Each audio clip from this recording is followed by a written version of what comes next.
এবছর যারা মাধ্যমিক পরীক্ষার্থী, যারা মাধ্যমিক পরীক্ষা দিচ্ছ ইতিহাস বিষয়ে, তাদের জন্য আমাদের সানরাইজ একাডেমির পক্ষ থেকে আমরা প্রতিটি অধ্যায় ভিত্তিক একটা 2 নম্বরের প্রশ্ন, 4 নম্বরের প্রশ্ন এবং 8 নম্বরের প্রশ্নের একটা সাজেশন আমরা তৈরি করে দিয়েছি। তোমরা যারা মাধ্যমিক পরীক্ষার্থী, যারা 2024-এ মাধ্যমিক দেবে ইতিহাস বিষয়ে, তাদের সুবিধার জন্য আমরা এই প্রশ্নগুলোকে নির্বাচিত করেছি। দেখো, এই প্রশ্নগুলো আমি একটুখানি আলোচনা করে দিচ্ছি। প্রত্যেকটা অধ্যায় থেকেই রয়েছে 2 নম্বরের প্রশ্ন, 4 নম্বরের প্রশ্ন এবং 8 নম্বরের প্রশ্ন। আশা করছি এই প্রশ্নগুলো যদি তোমরা ঠিকঠাকভাবে তৈরি করে নিতে পারো, তাহলে তোমাদের ইতিহাসের বড় প্রশ্নের আর কোনো চিন্তা থাকবে না। দেখো, প্রথম অধ্যায় থেকে আমরা 2 নম্বরের 8টা প্রশ্ন দিয়েছি। তার মধ্যে রয়েছে নতুন সামাজিক ইতিহাস কি, নিম্নবর্গের ইতিহাস চর্চা বলতে কী বোঝো, ইতিহাস চর্চায় নাটকের ইতিহাস গুরুত্বপূর্ণ কেন, ইতিহাস চর্চায় পরিবেশ ইতিহাসের গুরুত্ব কী, ইতিহাস চর্চায় আঞ্চলিক ইতিহাসের গুরুত্ব লেখো, ইতিহাসের উপাদান রূপে আত্মজীবনী ও স্মৃতিকথার গুরুত্ব লেখো। আচ্ছা, 7 নম্বর প্রশ্ন রয়েছে ইতিহাসের উপাদান রূপে সংবাদপত্র সাময়িক পত্রের ভূমিকা। পরের প্রশ্ন রয়েছে ব্রিটিশ সরকার কেন সোমপ্রকাশ সাময়িক পত্রে প্রকাশ বন্ধ করে দিয়েছিল। আচ্ছা, প্রথম অধ্যায় থেকে 4 নম্বরের প্রশ্ন রয়েছে 3টে। নারী ইতিহাস চর্চার গুরুত্ব, ইতিহাসের উপাদান হিসাবে বিপিনচন্দ্র পালের লেখা 70 বছর গ্রন্থের গুরুত্ব, আর ইতিহাসের উপাদান হিসাবে ফটোগ্রাফি বা আলোকচিত্রের গুরুত্ব। দ্বিতীয় অধ্যায় থেকে 2 নম্বরের প্রশ্ন রয়েছে 10টি।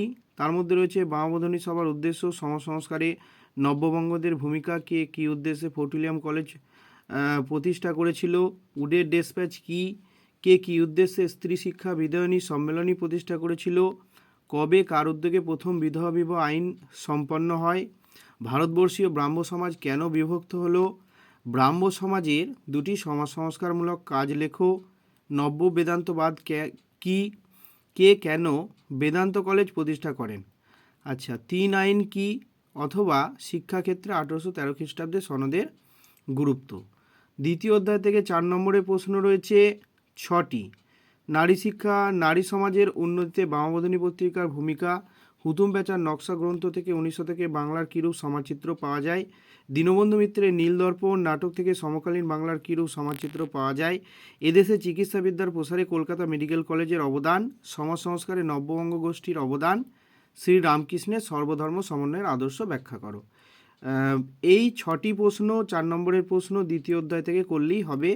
আর দ্বিতীয় অধ্যায় থেকে 2টি 8 নম্বরের প্রশ্ন রয়েছে। একটা হচ্ছে শিক্ষাক্ষেত্রে প্রাচ্যবাদী ও পাশ্চাত্যবাদী দ্বন্দ্ব কী, উচ্চশিক্ষার বিকাশে কলকাতা মেডিকেল কলেজের ভূমিকা। আর দ্বিতীয় প্রশ্ন, বিদ্যাসাগরের নেতৃত্বে বিধবা বিবাহ আন্দোলনের পরিচয় দাও, বিদ্যাসাগর কতটা সাফল্য অর্জন করেছিল তা আলোচনা করো। এরপর তৃতীয় অধ্যায় থেকে রয়েছে 2 নম্বরের প্রশ্ন রয়েছে 10টি। ঔপনিবেশিক অরণ্যায়ন কী উদ্দেশ্যে প্রতিষ্ঠিত হয়েছিল, বিদ্রোহ বিপ্লব বলতে কী বোঝো, কেনারাম বেচারাম কী, সন্ন্যাসী ও ফকির বিদ্রোহ ব্যর্থ হয়েছিল কেন, দুদু মিয়া স্মরণীয় কেন, মুন্ডা বিদ্রোহের প্রধান লক্ষ্য কী ছিল, এলাকা চাষ বা দাদনী বা বে এলাকা চাষ বলতে কী বোঝো, নীলকররা চাষিদের ওপর কীভাবে অত্যাচার করেছিল, নীল বিদ্রোহে খ্রিস্টান মিশনারিদের ভূমিকা লেখো, তিন কাঠীয় প্রথা বলতে কী বোঝায়। আচ্ছা, তৃতীয় অধ্যায় থেকে 4 নম্বরের প্রশ্ন রয়েছে 4টি। সাঁওতাল বিদ্রোহের কারণ ও ফলাফল লেখো, নীল বিদ্রোহের প্রতি শিক্ষিত মধ্যবিত্ত বাঙালি কীরূপ ভূমিকা নিয়েছিল, কোল বিদ্রোহের সংক্ষিপ্ত পরিচয় দাও, সন্ন্যাসী ও ফকির বিদ্রোহের কারণগুলি আলোচনা করো। তৃতীয় অধ্যায় থেকে 2টি 8 নম্বরের প্রশ্ন রয়েছে। একটি হচ্ছে নীল বিদ্রোহের কারণ ও গুরুত্ব আলোচনা করো, আর দ্বিতীয় হচ্ছে ঔপনিবেশিক অরণ্যায়নের উদ্দেশ্য এবং এই আইন আদিবাসী সাঁওতালদের জীবনে কী প্রভাব ফেলেছিল। আচ্ছা, চতুর্থ অধ্যায় থেকে 2 নম্বরের প্রশ্ন রয়েছে 7টি। তার মধ্যে প্রথম প্রশ্ন হচ্ছে 1857 সালে মহাবিদ্রোহকে কে কারা কেন, কে বা কারা কেন সিপাহী বিদ্রোহ বলেছে।